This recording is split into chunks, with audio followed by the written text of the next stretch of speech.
नमस्कार मित्रों।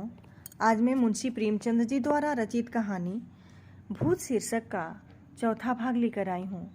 मित्रों, कहानी प्रस्तुत करने से पहले आप लोगों से मेरा एक अनुरोध है कि अगर आप लोग मेरे चैनल को सब्सक्राइब नहीं किए हैं तो ज़रूर सब्सक्राइब कीजिए ताकि मैं पूरी कहानी आप लोगों तक पहुँचा सकूँ। प्रस्तुत है आगे की कहानी।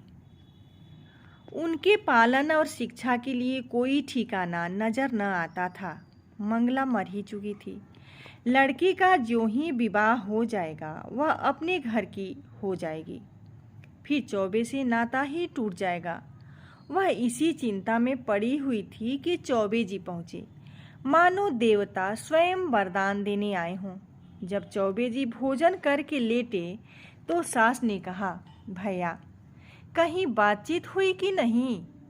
पंडित, अम्मा अब मेरे विवाह की बातचीत क्या होगी?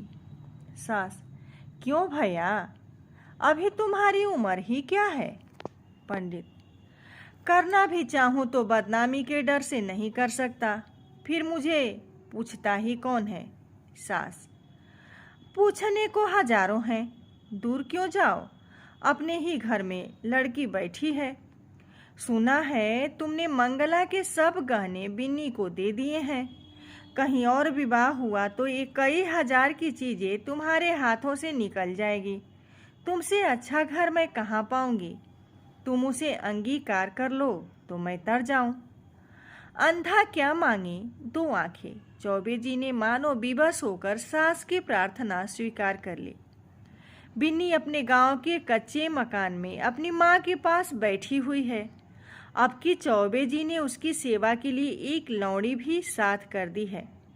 विंध्येश्वरी के दोनों छोटे भाई विस्मित होकर उसके आभूषणों को देख रहे हैं।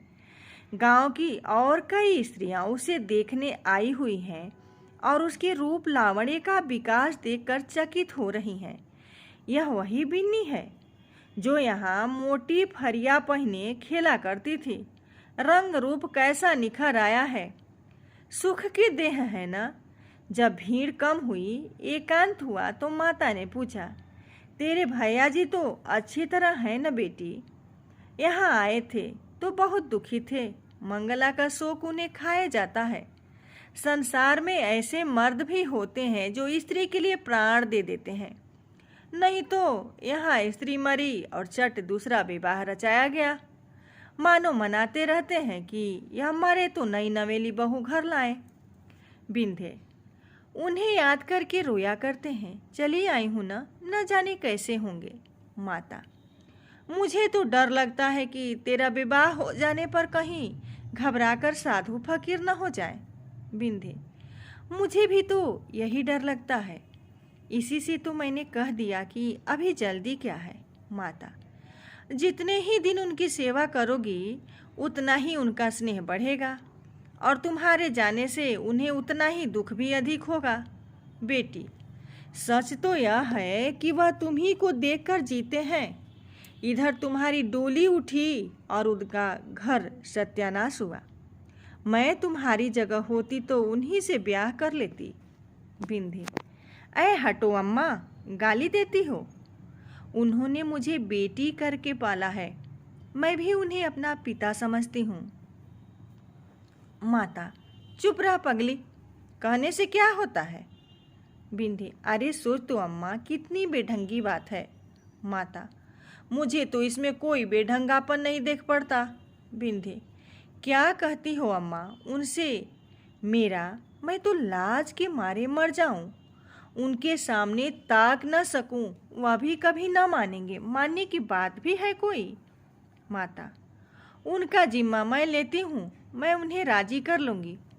तू राजी हो जा। याद रख, यह कोई हंसी खुशी का ब्याह नहीं है, उनकी प्राण रक्षा की बात है, जिसके सिवा संसार में हमारा और कोई नहीं।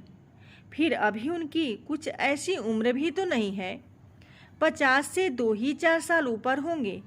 उन्होंने एक ज्योतिषी से पूछा भी था, उसने उनकी कुंडली देखकर बताया है कि आपकी जिंदगी कम से कम 20 वर्ष की है। देखने सुनने में भी वह 100-200 में एक आदमी है। बातचीत में चतुर माता ने कुछ ऐसा शब्द भी रचा कि सरल बालिका उसमें से निकल न सकी। माता जानती थी कि प्रलोभन का जादू इस पर न चलेगा। धन का, आभूषणों का, कुल सम्मान का, सुखमय जीवन का उसने फिक्र तक न किया। उसने केवल चौबे जी के दयनीय दशा पर जोर दिया। अंत को बिंधेश्वरी ने कहा, अम्मा, मैं जानती हूँ कि मेरे न रहने से उनको बड़ा दुख होगा। यह भी जानती हूँ कि मेरे जीवन में सुख नहीं लिखा है। अच्छा, उनके हित के लिए मैं अपना जीवन बलिदान कर दूंगी। ईश्वर की यही इच्छा है तो यही सही। चौबे जी के घर में मंगल गान हो रहा था। बिंदेश्वरी आज बधू बनकर इस घर में आई है। कई वर्ष पहले वह चौबे जी की पुत्री बनकर आई थी। उसने कभी स्वप्न में भी न सोचा था कि मैं एक दिन इस घर की स्वामिनी बनूंगी। मित्रों, कहानी का अगला भाग मैं अगले वीडियो में लेकर आऊंगी। अगर आपको यह कहानी पसंद आई है तो आप लाइक कमेंट जरूर कीजिएगा। धन्यवाद।